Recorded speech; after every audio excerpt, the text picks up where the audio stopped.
Well, hello, everyone, and welcome back to Connect Groups. So I want to begin with an apology. I want to apologize that many of you are coming into groups for the very first time, so you're just getting to meet new people. And already in the first couple of weeks, we have talked about some very personal issues. And I'm sorry about that. In hindsight, I could have scheduled the topics differently, maybe put those toward the end of the series. But it just, honestly, I wasn't even thinking about it when I was scheduling it. So I want to thank you, though, for being cooperative and not being afraid to go to groups. It has been kind of humorous to me after I got done with the topics, having Connect Group leaders come to me and say, thanks a lot for that one. This, our discussion should be really interesting tonight. But again, so I apologize about that. We are not trying to make people uncomfortable. So what I want to say to you is, like always, you can share as much as you want and don't feel pressure to go beyond that until you're comfortable to do so. So let's talk about this past Sunday's message. We continued in the topic of relationships as we specifically dealt with marriage. And for you that have been a part of our church, you know this is true, of how passionate I am about healthy marriages. My wife, Mary, and I are blessed to have a really healthy and strong marriage. It's something we work on continuously in our relationship. But because of the joy and blessing that my marriage is to me, I want everyone to experience that. And so I teach on marriage a lot. I actually meet with couples a lot, and our team has implemented a lot of healthy systems to get marriages healthier in our church. So this is really a passion of mine. And so I want to take a moment and I want to recap just briefly what we talked about Sunday. And then I just want to share a little bit more from my heart about a specific thing that I did talk about on Sunday, but I just want to reiterate it because of how important I think it is. So this past Sunday, we began with talking about the idea that we have to determine what our goal is for marriage. Either it's going to be very much what our culture thinks is a healthy marriage, and that is compatibility, where I stay as much me as I can, you stay as much you as you can, and we just find a way to coexist. And if it's at its worst, then we're going to tolerate each other. If it's at its best, we're really going to have a lot of happiness in our marriage. But the problem with just striving for compatibility is people change. And so we might be compatible at one season of life that we're not in another season of life. And so if we're striving for compatibility, we might fall into the trap to think we are just no longer compatible, and so therefore we have to end this relationship and get a divorce. But the other side of it is what God, or how God designed marriage to be, and that he designed us to be one. So his goal for marriage is oneness, that two people will not strive to continue to be themselves, but they would be willing to, in a figurative way, die to themselves so that together they can create something new and beautiful, which is oneness. This is God's purpose, not just for us in marriage, but for us in salvation, that we die to ourselves to become more like Christ. So really, marriage is the gift that God gave us to learn at the best way possible to die to ourselves so that we can understand this principle.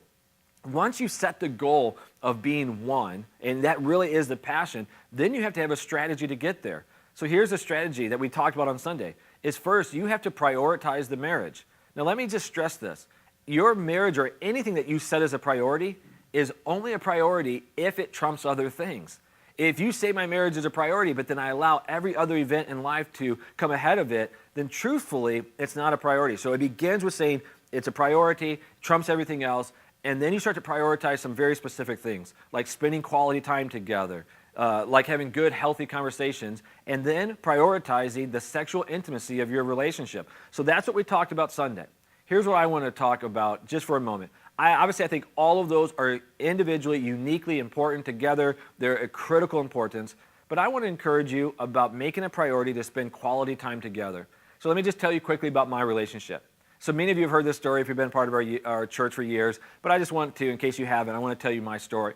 Mary and I, years ago, realized that we kind of just thought different, and we have a different way that we receive love and even show love. So years ago in our marriage, when we put our kids down for bed, Mary saw this as the perfect time to get all of her other tasks done. So Mary would clean the house, and she would do laundry, and she'd be focused on all of that. Now this is Mary's way of showing love to me and to others as acts of service. So she would go and do that. But I wanted to hang out with her. The way that I receive love and show love is quality time together. So I wanted to hang out during that time after we put our kids to bed. So Mary would be downstairs cleaning, and I would just, because she was busy, I would go up and start working on my laptop, working on church stuff, or just hanging out. In that time, what we discovered is she was frustrated with me because I'm not helping her. I'm frustrated with her because she's not hanging out with me. And really, we didn't have a lot of quality time together. As a result of not having quality time together, we were growing really frustrated with each other.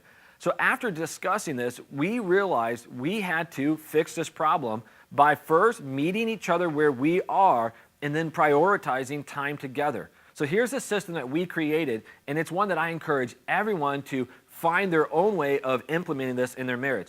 So for us, what we do is we put our kids down to bed at night. One of us takes that. So one of us will be doing devotions with our kids. One of us, making sure they get showered and teeth brushed and bedrooms cleaned and all of that. And the other one can help or finish cleaning up. So typically, Mary will be downstairs in our home, finishing cleaning up stuff, doing the dishes, getting stuff ready. I'm getting the kids ready for bed. But once we put the kids down at 9 o'clock every single night, so we can do our own things up until this point, but at 9 o'clock, Mary and I come together every single night to watch a TV show together.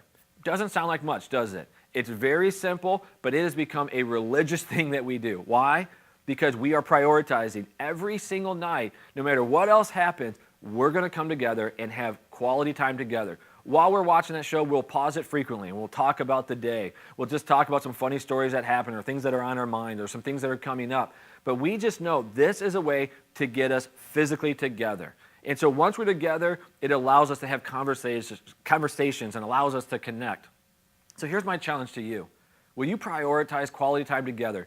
Figure out a rhythm that works for you. It might mean that you have to wake up early and have coffee together. It might mean that you will get together on your lunch hour break, or you can do what we do. Set a time every single evening to come together.